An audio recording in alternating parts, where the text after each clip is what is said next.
The red centre of Australia is a dramatically contrasting land. From sweeping plains of parched rocky outcrops to ragged mountain ranges with its endless variety of unique native flora, or again to the lonely chasms and gorges abundant with animal and bird life.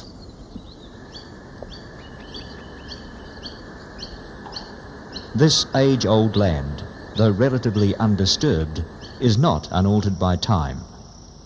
Rain and sun have brought chemical changes to the landscape, producing never-ending hues in reds, blues and purples, which contrast with the cool greens of the tree-lined streams. Much of Central Australia remains as it's always been, where a land of endless horizons meets azure skies, complementing Australian gum trees lining seasonal rivulets. For here, a sense of timelessness is found.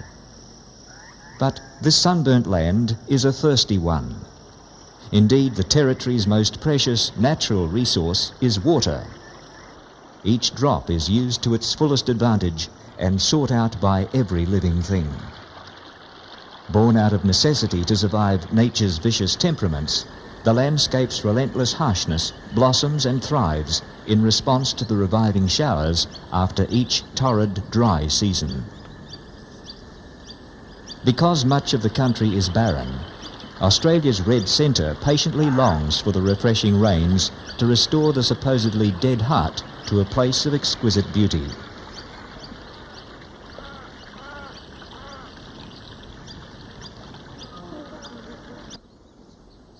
The abundance of summer rains allows trees and shrubs to burst from the soil and rapidly throw down deep, moisture-seeking roots, particularly around the isolated waterholes. This forbidding land, despite its barrenness, climatic extremities and virtually unlivable conditions, clearly displays a spirit of determination from within the soil to prosper and survive.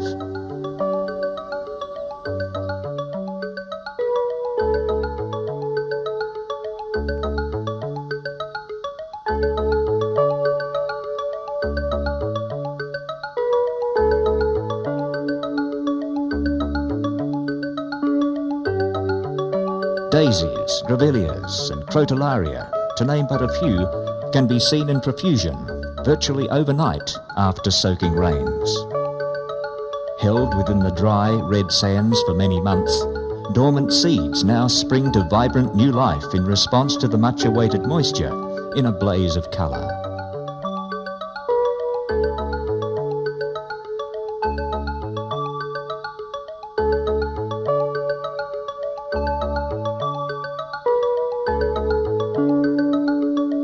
Bushes and shrubs take on new foliage. Acacias bring forth masses of yellow blossoms.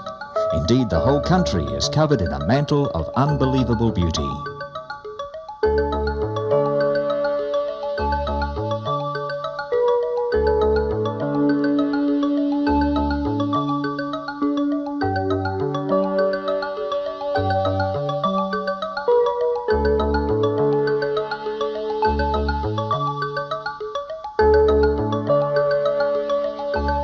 Pussycat tails, one of the most attractive dry region flowers, and yellow daisies flourish in this, Australia's timeless land.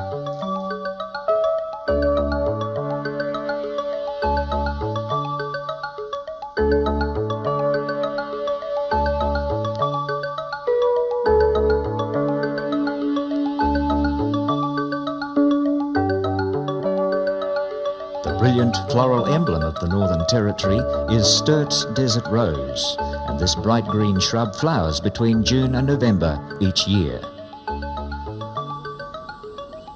Overall, the centre is a fascinating domain for anyone who would dare to inhabit it. Though its barren landscape dominates every horizon, the dynamic contrasts make it a dramatic and amazing country.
cleft into the rocky terrain, the wilderness of Kings Canyon, located 370 kilometres southwest of Alice Springs, is a natural wonder which has only been accessible to tourists during the last 30 years.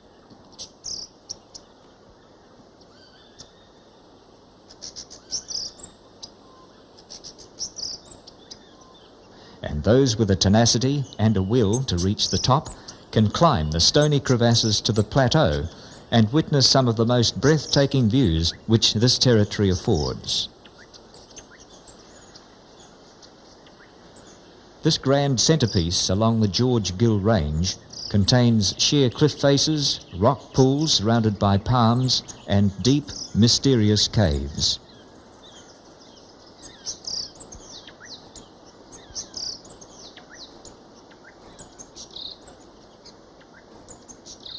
Carved from countless centuries, this weathered canyon is evidence to a land lost in time.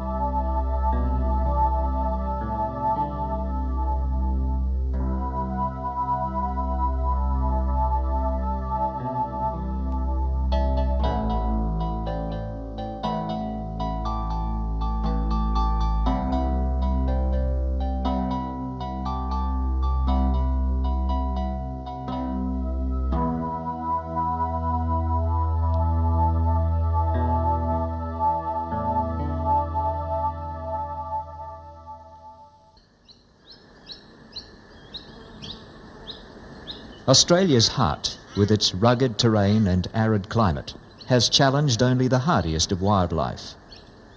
Not only must the fauna live out the driest of seasons, but it must also survive the torrential rains which are likely to flood areas for weeks. And yet for thousands of years, this inhospitable land has supported a wide range of animals, reptiles, insects and birds to satisfy the most ardent naturalist. The adaptation to this harsh environment by reptile varieties is exceptional. Many species living on a minimal water intake or able to hibernate during long, dry seasons.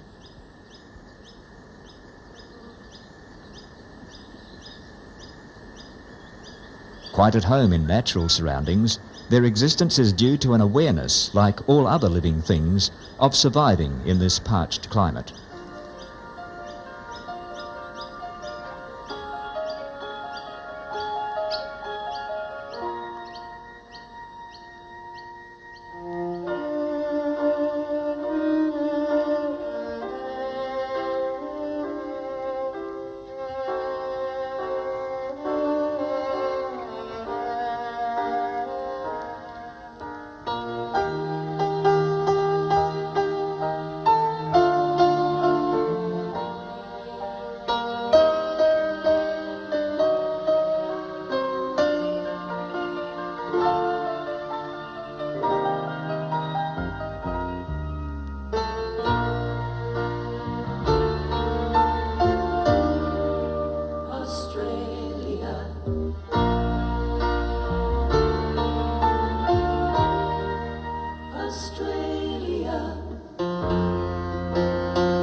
Some of these spectacular land formations have been created from forces outside of this planet's realm and have added to the territory's mysterious past.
The vivid landscape of this great country's red heart has been an attraction from its earliest discovery. Out of a cloudless sky and in harmony with rising and setting suns, the red ochre soil and the crimson hills blend together to produce startling and changing hues. Artists, photographers and tourists have long tried to capture the multitudes of spectacular colours produced from nature's paintbrush. No less spectacular is the world's largest monolith, some 480 kilometres southwest of Alice Springs, Uluru, or Ayers Rock, which rises out of the wilderness of each new day.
In terms of human comfort, Central Australia cannot be described as an ideal place in which to live. And those who dared to harness the relentless spirit of the outback certainly had an unquenchable, pioneering enthusiasm. Like the wildflowers, they had an astounding will to challenge and to survive the odds stacked against them. With pride, they carved a place in Central Australia's history. Legends such as the Reverend John Flynn, whose memorial proudly stands as a witness to his establishing the Flying Doctor Service.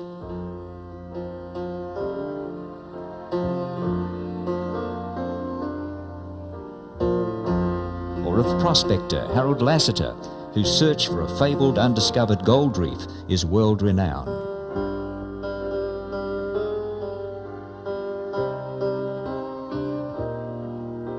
And occasionally, tragically, this sunburnt land took advantage of such determination, taking precious lives and so appearing temporarily to be the victor.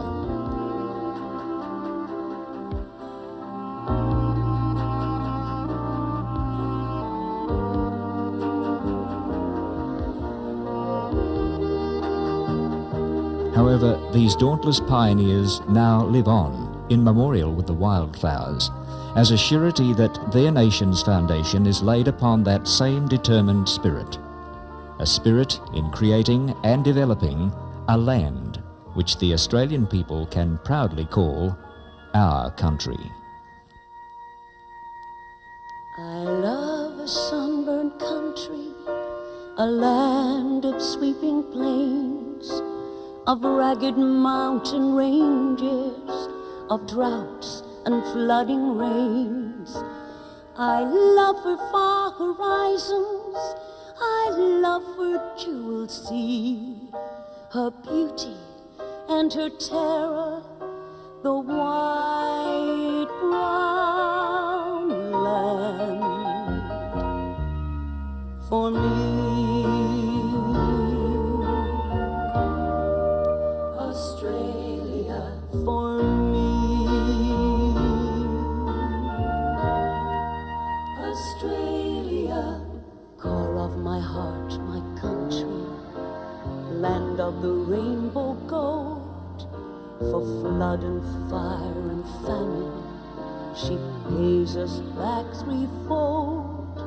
And then the grey clouds gather, and we can bless again the drumming of an army, the steady soaking rain.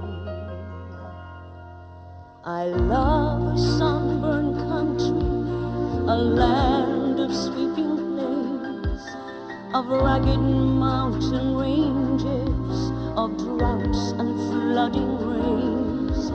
I love her far horizons, I love her jeweled sea, her beauty and her terror, the white brown land. For me, Australia, for me, Australia, an opal-hearted country, a willful, lavish land. All you who have not loved her, you will not understand. Though earth holds many splendors, wherever I may die, I know to what brown country